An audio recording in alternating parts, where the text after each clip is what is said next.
Hello बच्चों, we are going to see function. ठीक है, तो हम इस लेक्चर में क्या देखने वाले हैं? फंक्शन देखने वाले हैं। बट फंक्शन से पहले हमें क्या देखना होगा? फंक्शन से पहले हमें सबसे पहले देखना होगा कार्टेशियन प्रोडक्ट क्या होता है। उसके बाद हमें देखना होगा रिलेशन क्या होता है। उसके बाद हम देखेंगे फंक्शन क्या होता है। तो चलो सबसे पहले हम देखते हैं कार्टेशियन प्रोडक्ट क्या होता है। ठीक है, तो कार्टेशियन प्रोडक्ट क्या होता है? ठीक है, तो सबसे पहले क्या देखने वाले हैं हम? Cartesian product. ठीक है, तो मान लेते हैं हमारे पास दो सेट है ए एंड बी।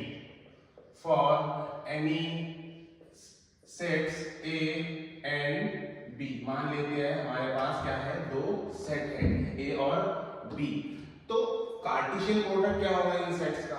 सबसे पहले देखते हैं हम कार्टेशियन प्रोडक्ट को डिनोट कैसे करते हैं। तो कार्टेशियन प्रोडक्ट को हम डिनोट करते हैं ए क्रॉस बी से। ठीक है, और ये कार्टेशियन प्रोडक्ट होता क्या है? ये होता है set of all order pairs. और वो ऑर्डर पेयर्स हमें कैसे बनाना है? इस तरह बनाना है जिसमें हमें लेफ्ट वाला जो एलिमेंट है ऑर्डर पेयर का वो कहां से लेना है? लेफ्ट वाले सेट से लेना है। और जो राइट वाला एलिमेंट है वो हमें कहां से लेना है? राइट वाले सेट से लेना है। इस तरह अगर हम सारे ऑर्डर पेयर्स बना ले तो उसके कलेक्शन को हम क्या कहेंगे? उसके कलेक्शन को हम कहेंगे कार्टेशियन प्रोडक्ट। ठीक है, तो कार्टेशियन प्रोडक्ट कोई भी अगर हमारे पास दो सेट है तो कार्टेशियन प्रोडक्ट को हम कैसा डिनोट करते हैं? ए क्रॉस बी से। और ये होता क्या है? ये होता है set of all order pairs. हम क्या लेते हैं इसे? Set of all order pairs, जिसमें वो ऑर्डर पेयर हम कैसे बनाते हैं? जिसमें वो ऑर्डर पेयर हम कैसे बनाते हैं? जिसमें जो ऑर्डर पेयर का लेफ्ट वाला एलिमेंट है वो हम कहां से लेते हैं? लेफ्ट वाले सेट से लेते हैं। और जो ऑर्डर पेयर का जो राइट वाला एलिमेंट है वो कहां से लेते हैं? हम बी से लेते हैं। इस तरह हम सारी पॉसिबल ऑर्डर पेयर बना लेते हैं और जिस कलेक्शन को हम क्या कहते हैं? ए क्रॉस बी, जिसे क्या बोलते हैं हम? Cartesian product. चलो हम इसको एग्जांपल से समझते हैं। सबसे पहले हम ले लेते हैं एग्जांपल। चलो उसके लिए हम क्या करते हैं? दो सेट कंसीडर करते हैं। जैसे कि मान लेते हैं हमने ए क्या लिया है? 1, 2 ये सेट लिया है। और मान लेते हैं बी क्या लिया है हमने? ए बी सी, ये हमने दो सेट लिया है। ठीक है, अगर हमने ये दो सेट लिया है तो कार्टेशियन प्रोडक्ट क्या होगा? ए क्रॉस बी क्या होगा? ये होगा set of all order pairs. और वो पेयर्स में मुझे लेफ्ट वाला एलिमेंट लेफ्ट वाले सेट से लेना है और राइट वाला एलिमेंट राइट वाले सेट से लेना है। जैसे कि हम सारे अगर कॉम्बिनेशन बनाए ऑर्डर पेयर्स के तो क्या बनेगा? सबसे पहली पेयर आएगी 1, ए 1, बी 1, सी।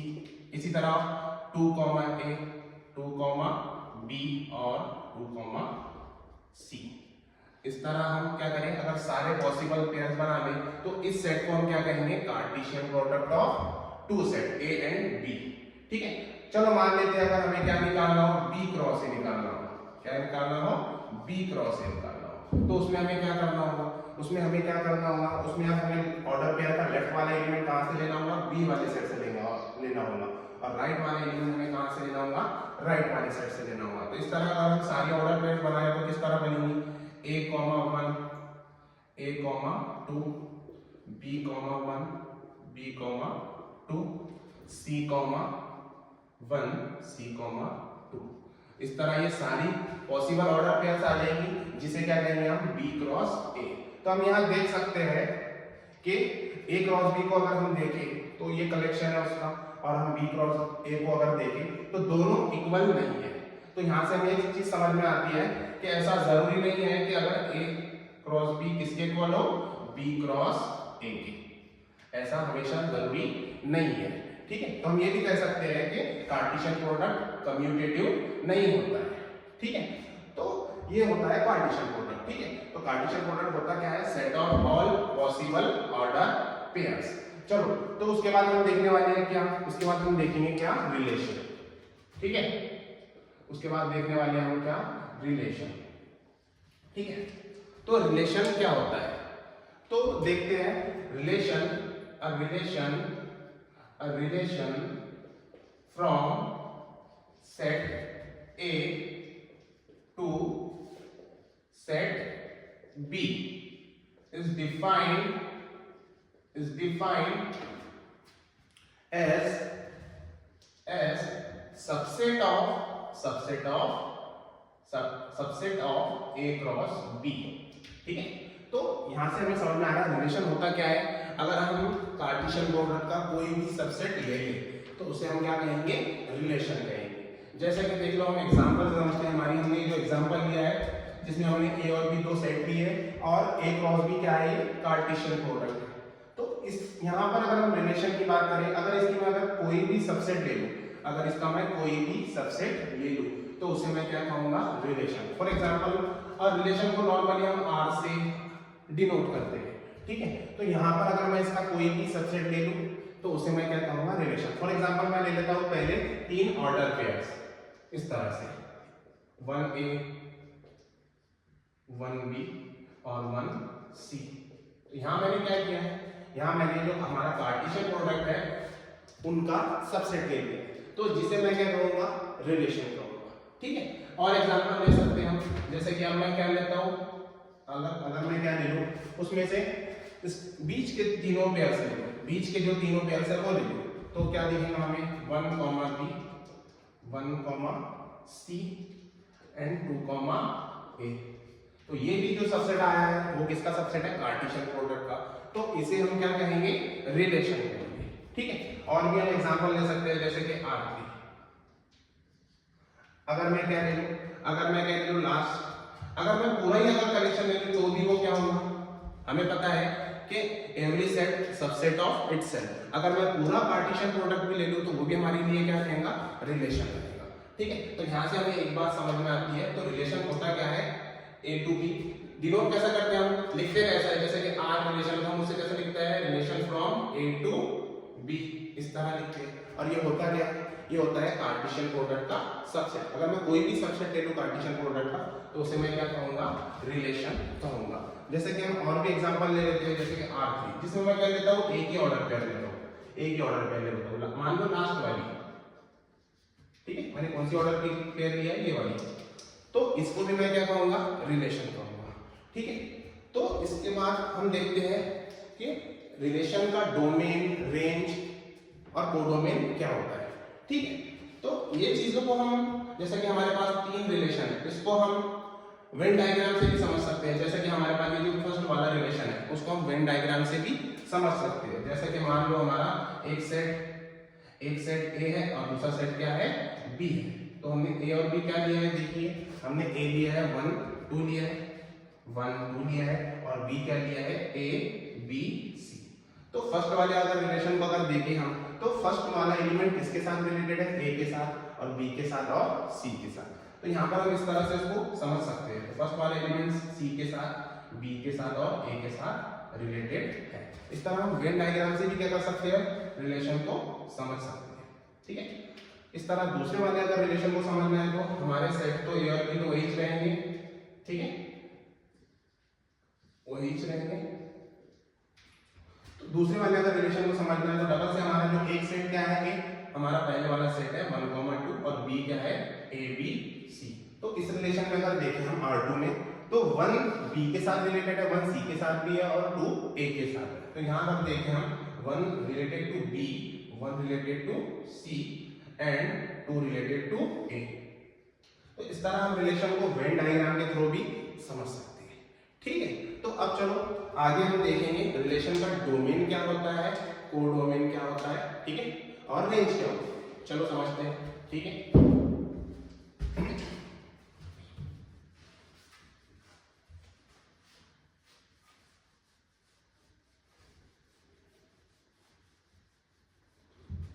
तो सबसे पहले हम देखते हैं हम रिलेशन का डोमेन क्या होता है, डोमेन ऑफ रिलेशन। ठीक है, तो उसके लिए अपन क्या करते हैं, सबसे पहले एक एग्जांपल ले लेते हैं रिलेशन की, जिसमें मैं एक सेट लेता हूं। मान लो एक सेट है हमारे पास ए, ठीक है, दूसरा सेट है बी, ठीक है, दूसरा सेट है बी, जिसमें हम कहते हैं इधर एलिमेंट्स ले लेता हूं मैं 1 2 3 4, इधर ले लेता हूं ए बी सी डी। ठीक है, तो इसमें मैं क्या करता हूं, मान लेता हूं कि 1 related to B, B related to A, 3 related to C और 4 रिलेटेड टू डी। इस तरह मैं क्या करता हूं, कंसीडर कर लेता हूं एक रिलेशन आर, ठीक है, फ्रॉम ए टू इस तरह मैं रिलेशन कंसीडर कर लेता हूँ। तो याद रखो डोमेन होगा क्या, डोमेन किसी रिलेशन का क्या होगा। अब अगर इसको ऑर्डर पेयर्स के फॉर्म में अगर लिखना है तो रिलेशन को हम कैसे लिखेंगे, ऑर्डर पेयर्स के फॉर्म में अगर लिखना है तो मुझे समझ में आ रहा है 1 रिलेटेड टू बी है, 2 रिलेटेड टू ए है, और 3 रिलेटेड टू सी है, और 4 रिलेटेड टू डी है। तो इस फॉर्म में भी हम रिलेशन लिख सकते हैं, ठीक है। तो अगर हम देखें इस रिलेशन की अगर बात करें तो इस रिलेशन का डोमेन क्या होगा, जितने भी हमारे ऑर्डर पेयर्स हैं, जितने भी हमारे ऑर्डर पेयर्स हैं उनका फर्स्ट वाला एलिमेंट, उनका फर्स्ट वाला एलिमेंट, उसके कलेक्शंस को, जितने भी ऑर्डर पेयर्स हैं ना उनके पेयर्स के फर्स्ट वाले एलिमेंट के कलेक्शन को हम क्या कहेंगे, डोमेन ऑफ रिलेशन। या फिर हम बोल सकते हैं जो लेफ्ट वाला साइड है हमारे रिलेशन का, जिसमें जो एलिमेंट कहीं ना कहीं रिलेटेड है अदर सेट्स के साथ, है ना, जो हमारा रिलेशन है उसमें जो लेफ्ट वाले सेट के वो एलिमेंट जो कहीं ना कहीं दूसरे वाले सेट के साथ रिलेटेड है, उनके कनेक्शन को मैं क्या कहूंगा, डोमेन कहूंगा। जैसे कि इस रिलेशन में डोमेन क्या आ जाएगा, डोमेन अगर लिखना चाहे इस रिलेशन का तो डोमेन क्या आएगा, डोमेन आ जाएगा, डोमेन आ जाएगा 1 2 3 4 इस तरह, ठीक है। हाँ, तो अगर बात करें हम रेंज की, अगर बात करें हम रेंज की, तो रेंज क्या होता है, हमारे रिलेशन में जो ऑर्डर पेयर्स है सारी उनका सेकंड वाले एलिमेंट्स का कलेक्शन, उनके सेकंड वाले एलिमेंट्स का कलेक्शन, उसको क्या कहेंगे हम, रेंज कहेंगे। जैसा इस रिलेशन में अगर हम देखें, इस रिलेशन में अगर देखें हम, तो मैं देखता हूँ यहाँ पर सेकंड वाले एलिमेंट कौन कौन है, बी ए सी और डी, ठीक है। तो इनके कलेक्शन को मैं क्या कहूँगा, रेंज कहूँगा, है ना। तो यहाँ पर इस एग्जांपल में रेंज क्या आ जाएगी, इस एग्जांपल में रेंज आएगी ए बी सी डी। तो यहाँ से हमें समझ में आ रहा है किसी भी रिलेशन का डोमेन क्या होता है, सेट ऑफ फर्स्ट एलिमेंट, जो भी हमारी ऑर्डर पेयर्स है उसमें जितने भी फर्स्ट वाले एलिमेंट है उसके सेट को हम क्या कहते हैं, डोमेन कहते हैं। और रेंज क्या होती है रिलेशन की, जितने भी हमारे ऑर्डर पेयर्स है उसके अंदर के जो सेकंड वाले एलिमेंट्स का जो कलेक्शन है उसको हम कहते हैं रेंज, ठीक है। और एग्जांपल देखते हैं जिसमें हम क्या देखेंगे, जिसमें हम देखेंगे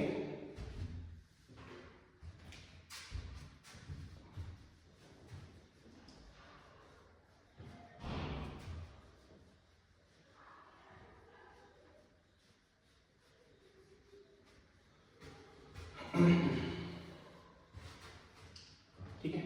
तो डोमेन हमें समझ में आ गया है, डोमेन होता क्या है, set of all first elements, तो उसे क्या कहेंगे हम, डोमेन कहेंगे इस सेट को, ठीक है। उसके बाद बात करते हैं हम उसके बाद रिलेशन, इसकी रेंज ऑफ रिलेशन, ठीक है, रेंज ऑफ रिलेशन की। तो रेंज ऑफ रिलेशन होता क्या है, रेंज ऑफ रिलेशन होता है set of all second element. जैसे कि हमारे पास कोई रिलेशन है तो उसमें कुछ ऑर्डर पेयर्स होंगे, ठीक है। तो उन ऑर्डर पेयर्स के जो सेकंड वाले एलिमेंट्स हैं उनके कलेक्शन को हम क्या कहेंगे, रेंज। जैसा कि इसी एग्जांपल में हम देखें तो रेंज क्या आई है हमारी, रेंज आई है a b c, ये पूरा जो सेट आया है वो क्या आया है, रेंज आया है। तो रेंज ऑफ द रिलेशन क्या होगा, set of all second elements, ठीक है, set of all second elements, उसे तो क्या कहेंगे हम, रिलेशन कहेंगे। बात करें कोडोमेन की, बात करें हम अगर कोडोमेन की, तो यहाँ पर जो रिलेशन है वो कहाँ से कहाँ है, a to b है, ठीक है, a to b है। तो जो सेकंड वाला सेट है पूरा के पूरा उसे हम कोडोमेन कह देंगे, क्या कह देंगे हम उसे, कोडोमेन कह देंगे, ठीक है। तो चलो इसके बाद हम देखते हैं, ये तो रिलेशन हो गया, उसके बाद देखते हैं हम फंक्शन क्या होता है, ठीक है। फंक्शन की अगर बात करें, फंक्शन क्या होता है, ठीक है। तो फंक्शन की अगर बात करें, फंक्शन एक तरह से रिलेशन ही होता है, बट एक स्पेशल टाइप का क्या होता है, रिलेशन होता है, जिसपे कुछ कंडीशंस होती है, ठीक है। तो देखते हैं हम, a function is a relation, from a to b, a function is a relation from a to b if, यहां पर दो कंडीशंस होती है। जैसा कि पहली कंडीशन ये है कि every element every element of A is related to some element of B, तो यहां पर मैं क्या बोल रहा हूं, पहली कंडीशन क्या बोल रहा हूं मैं कि सारे एलिमेंट किसके, ए के, सारे एलिमेंट ए के क्या होने चाहिए, रिलेटेड होने चाहिए, किसके साथ, दूसरे सेट के एलिमेंट के साथ। ये होगी पहली कंडीशन। इसके बाद दूसरी कंडीशन ये है कि एवरी एलिमेंट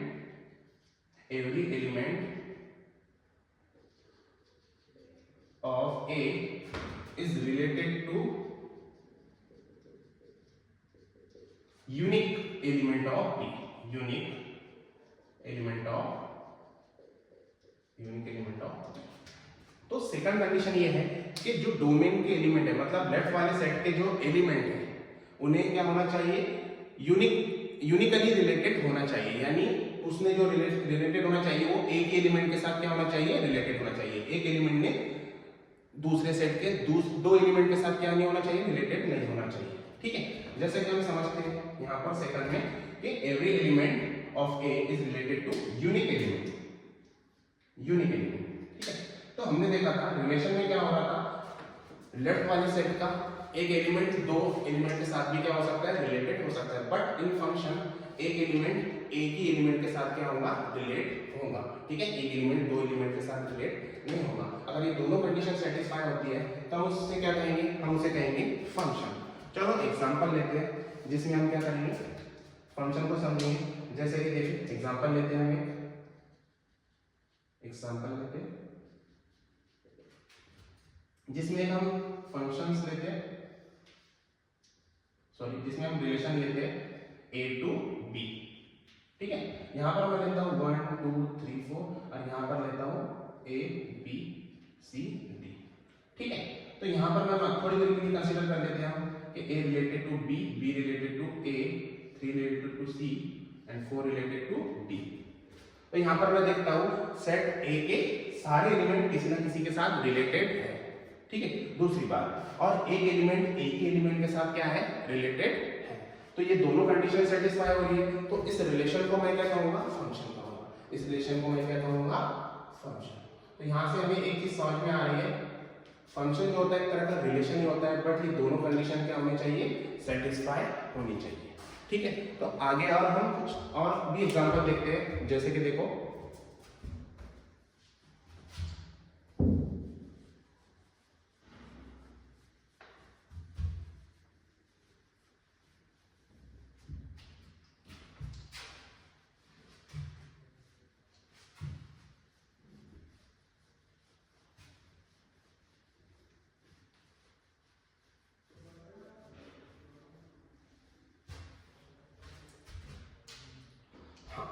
तो चलो हम कुछ एग्जाम्पल देखते हैं जिसमें हमें पहचानना होगा कौन सा रिलेशन फंक्शन है। ठीक है, तो सबसे पहले एग्जाम्पल लेते हैं,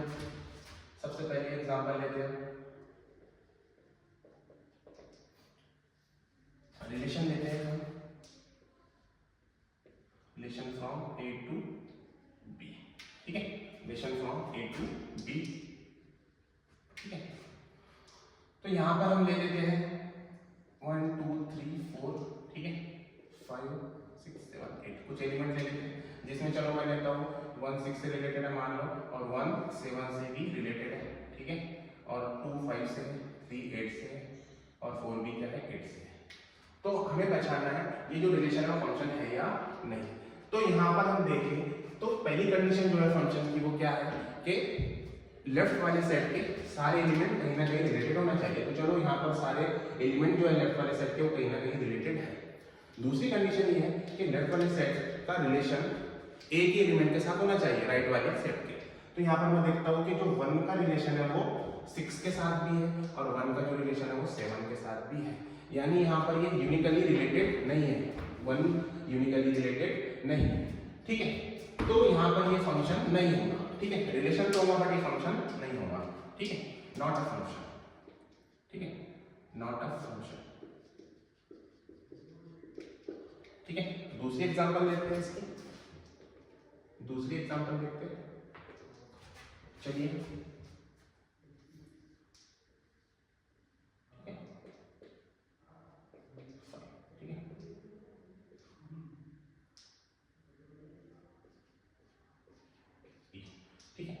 चलो इसमें देखते हैं हम 1 is related to B, 2 is related to A, 3 is related to C and 4 is related to E. ठीक है, तो ये हमने रिलेशन लिया है ए टू बी। ठीक है, तो इस एग्जांपल में अगर हम समझें तो यहाँ पर हम देखते हैं कि डोमेन जो लेफ्ट वाला सेट है उसके सारे एलिमेंट रिलेटेड नहीं है। क्यों? क्योंकि यहाँ मैं देखता हूँ जो लेफ्ट वाले सेट का एलिमेंट कौन से वाला 5 है वो किसी के भी साथ रिलेटेड नहीं है। तो जो पहली कंडीशन है हमारे फंक्शन होने की वो सेटिस्फाई नहीं होती है, इसलिए ये भी जो रिलेशन है वो फंक्शन नहीं होगा। क्योंकि हमें पता है फंक्शन में लेफ्ट वाले सेट के सारे एलिमेंट कहीं ना कहीं रिलेटेड होना चाहिए। ठीक है, तो यहाँ पर हम बोलेंगे ये फंक्शन नहीं है, नॉट अ फंक्शन। ठीक है, नॉट अ फंक्शन। ठीक है, और एग्जांपल देखते हैं जिसमें हम देखेंगे। ठीक है, और एग्जांपल देखते हैं ए टू बी। ठीक है,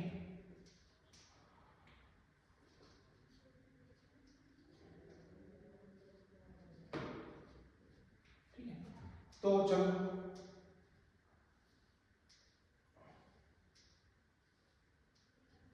ठीक है, तो इस एग्जांपल में अगर हम फोकस करें, इस एग्जांपल पे अगर फोकस करें तो मैं देखता हूँ कि जो लेफ्ट वाला सेट है उसके सारे एलिमेंट कहीं ना कहीं तो रिलेटेड है। और मैं ये भी देखता हूँ कि जितने भी एलिमेंट है लेफ्ट वाले सेट के वो एक ही एलिमेंट के साथ क्या है, रिलेटेड है। एक एलिमेंट के साथ, यानी एक एलिमेंट में दो एलिमेंट के साथ रिलेटेड नहीं होना चाहिए। तो मैं देखता हूँ यहाँ पर कि सारे जो एलिमेंट है वो एक ही एलिमेंट के साथ क्या है, रिलेटेड है। तो दोनों जो कंडीशन हमारे फंक्शन होने की वो सेटिस्फाई होती है, इसलिए हम क्या कहेंगे, इसे फंक्शन कहेंगे। ठीक है, तो ये हमारे लिए क्या हो जाएगा, फंक्शन हो जाएगा। तो चलो अब आगे हम ये देखते हैं कुछ टर्म्स है फंक्शन से रिलेटेड, वो देखते हैं जैसे कि domain of function, range of function. उसके बाद हम देखेंगे कुछ टर्म्स हम लिखते कैसा है फंक्शन को। ठीक है, चलो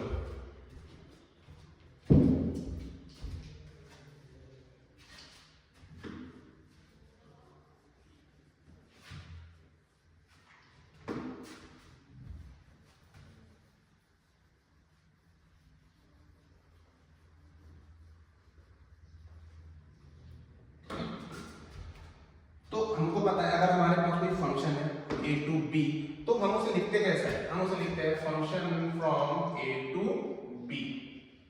ठीक है, function from a to b इस तरह से हम उसे लिखते हैं। ठीक है, तो बहुत सी चीजें जो फंक्शन से रिलेटेड है जैसे कि डोमेन ऑफ फंक्शन। सबसे पहली बात करते हैं हम domain of function, domain of function. ठीक है, उसके बाद आता है क्या, range of function, range of function. ठीक है, उसके बाद थर्ड आता है कोडोमेन ऑफ फंक्शन। ठीक है, तो डोमेन क्या होता है, डोमेन होता है सेट ऑफ जो फर्स्ट वाला सेट होता है ना हमारा फंक्शन का, जो फर्स्ट वाला सेट होता है,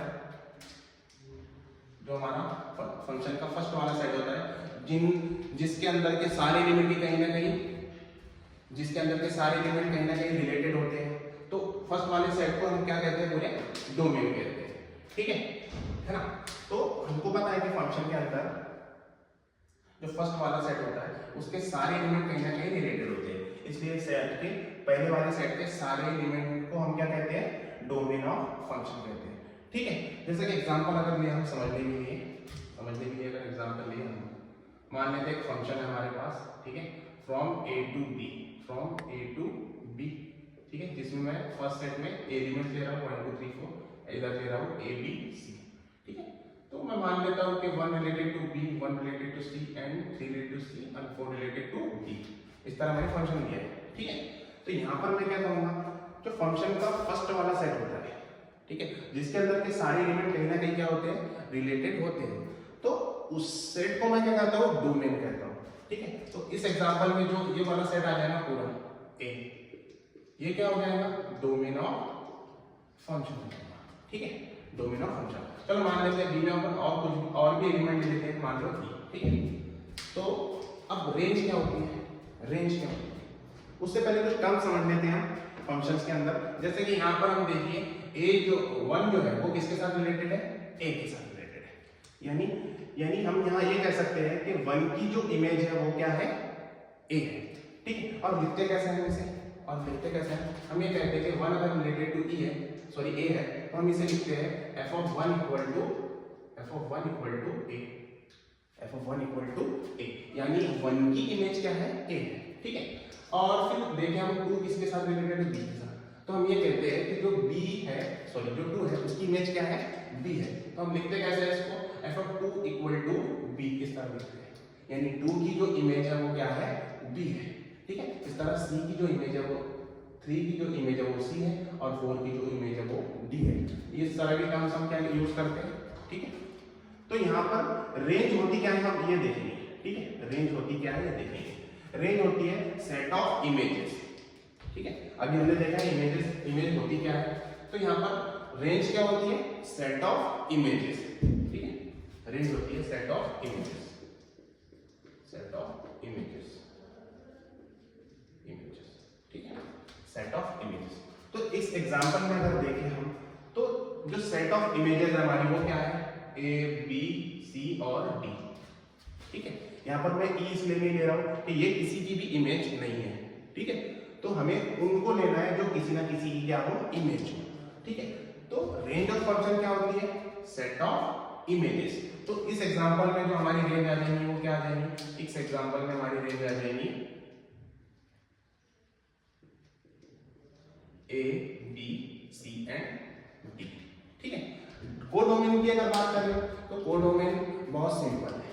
कोडोमेन क्या होता है, सीधा सीधा कि जो हमारा जो दूसरे वाला जो सेट होता है ना फंक्शन, वो पूरा क्या होता है, कोडोमेन होता है। जैसे कि यहाँ पर जो हमारा सेकंड वाला सेट है पूरा ए बी सी डी, ये हमारा क्या होगा, कोडोमेन होगा। तो यहाँ पर हमें फंक्शन से रिलेटेड बहुत सी चीजें समझ में आती हैं, जैसे कि सारे एलिमेंट जो है डोमेन के वो किसी ना किसी के साथ रिलेटेड होना चाहिए। दूसरी बात, एक एलिमेंट में एक एलिमेंट के साथ रिलेटेड होना चाहिए, दो एलिमेंट के साथ रिलेटेड नहीं होना चाहिए। तो उस रिलेशन को हम क्या कहेंगे, फंक्शन कहेंगे। ठीक है, और यहाँ पर हम बेसिक जो टर्म्स यूज करते हैं, जैसे कि 1 रिलेटेड ए है, बी रिलेटेड टू बी है, तो यहाँ पर हम कहते हैं कि ए की इमेज क्या है, 1 की इमेज जो है वो ए है, 2 की इमेज जो है बी है, 3 की इमेज जो सी है। ठीक है, तो ये सारी टर्म्स यूज होती है।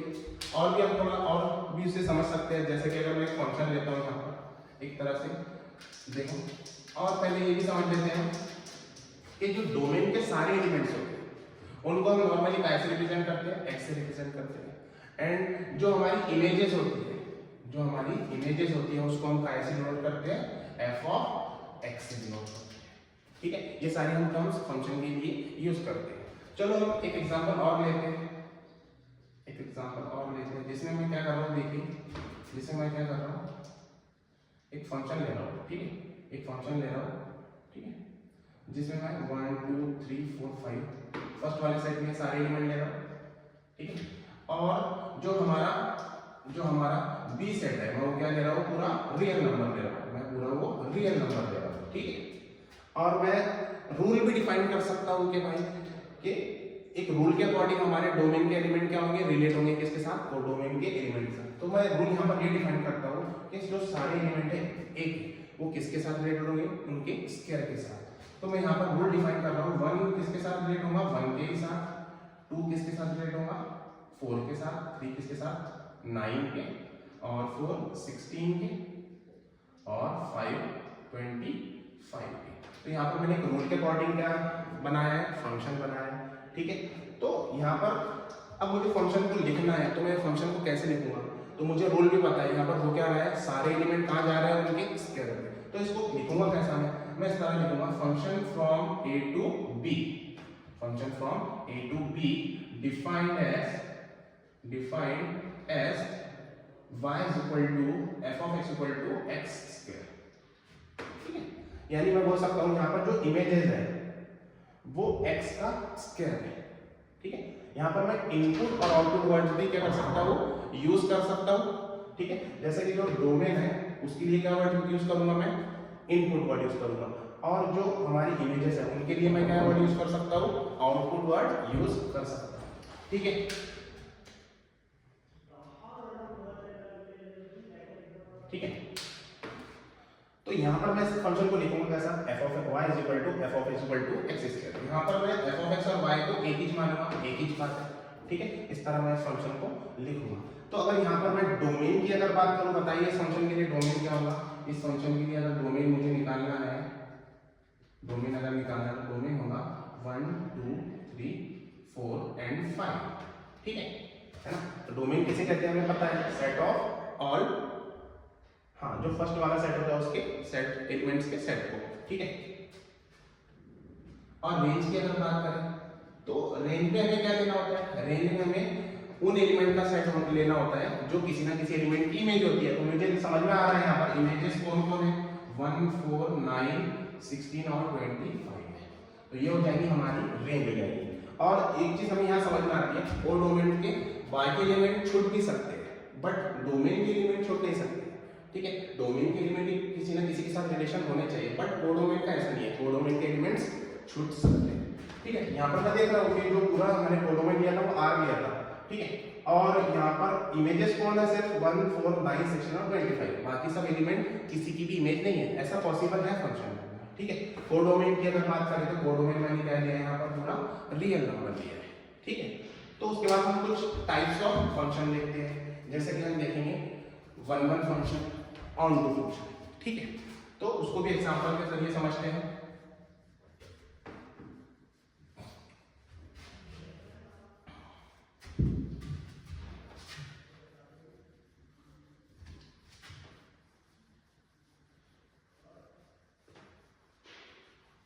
इसके बाद हम देखने वाले हैं 1 1 फंक्शन और ऑन टू फंक्शन, ठीक है।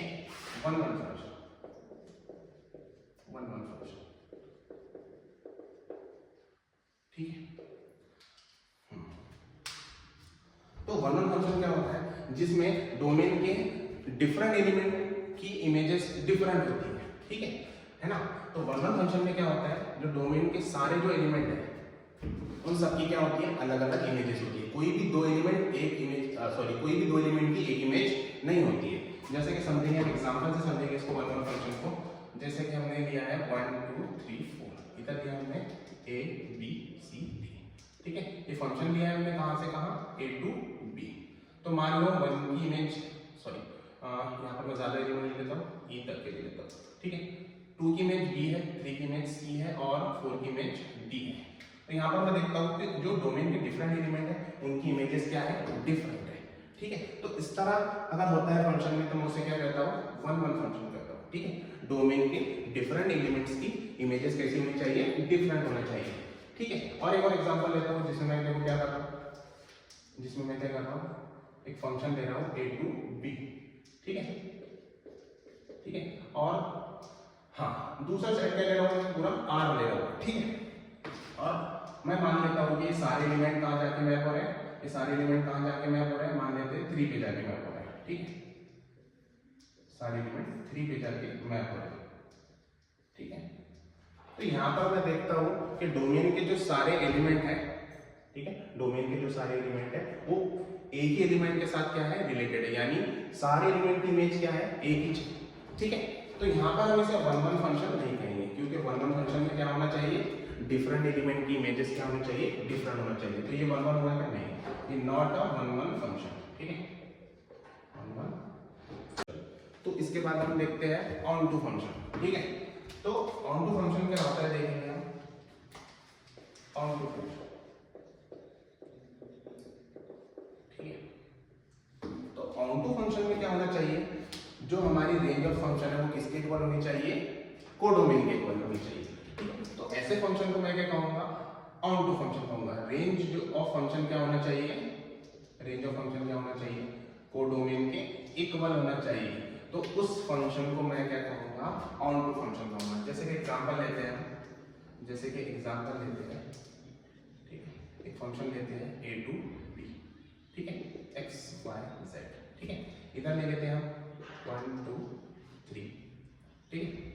मान लेते हैं x related to 1, y related to 3 और z रिलेटेड टू 2, ठीक है। तो यहाँ पर मैंने जो सेट लिया है b, जो मैंने क्या लिया है 1 2 3, तो यहाँ पर मैं मान लेता हूँ, यहाँ पर मुझे समझ में आ रहा है जो हमारी रेंज है वो पूरे कोडोमेन के इक्वल है। तो इस फंक्शन को मैं क्या कहूँगा, ऑन टू फंक्शन कहूँगा, यानी हमें समझ में आ रहा है कि ऑन टू फंक्शन होता क्या है, अगर कोडोमेन के एलिमेंट्स सारे के सारे किसी ना किसी की इमेज अगर हो तो ऐसे फंक्शन को हम क्या कहेंगे, ऑन टू फंक्शन कहेंगे। यानी कोडोमेन का कोई भी एलिमेंट छूटना नहीं चाहिए, सारे के सारे एलिमेंट में किसी ना किसी की इधर इमेज होना चाहिए। तो ऐसे फंक्शन को हम क्या कहेंगे, ऑन टू फंक्शन कहेंगे। और एक एग्जांपल से समझते हैं इसको। जैसे कि मैं एग्जांपल लेता हूँ यहाँ पर मैं एग्जांपल लेता हूँ जिसमें एक फंक्शन लेता हूँ मैं, ठीक है, a to p, इसमें 1 2 3 4, ठीक है।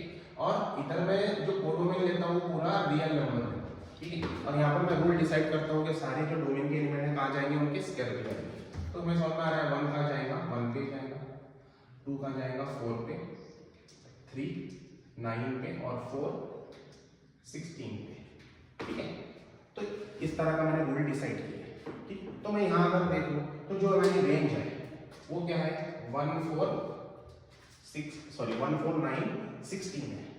और ये कोडोमेन के इक्वल नहीं है, जो हमारी रेंज है उसमें तो सिर्फ 4 एलिमेंट है, और जो हमारा कोडोमेन है वो पूरा R है। तो यहाँ से हम बोल सकते हैं ये फंक्शन ऑन टू नहीं है, क्योंकि ये फंक्शन कोडोमेन के सारे एलिमेंट्स को कवर नहीं कर रहा है। यहाँ पर बहुत से रियल नंबर क्या हो रहे हैं, छूट जा रहे हैं। सिर्फ जो रेंज है वो कौन है, 1 4 9 16। तो यहाँ पर हम कहेंगे ये फंक्शन ऑन टू नहीं है, ठीक है, नॉट ऑन टू फंक्शन, ठीक है। तो इस तरह फंक्शन हम समझते हैं, ठीक है।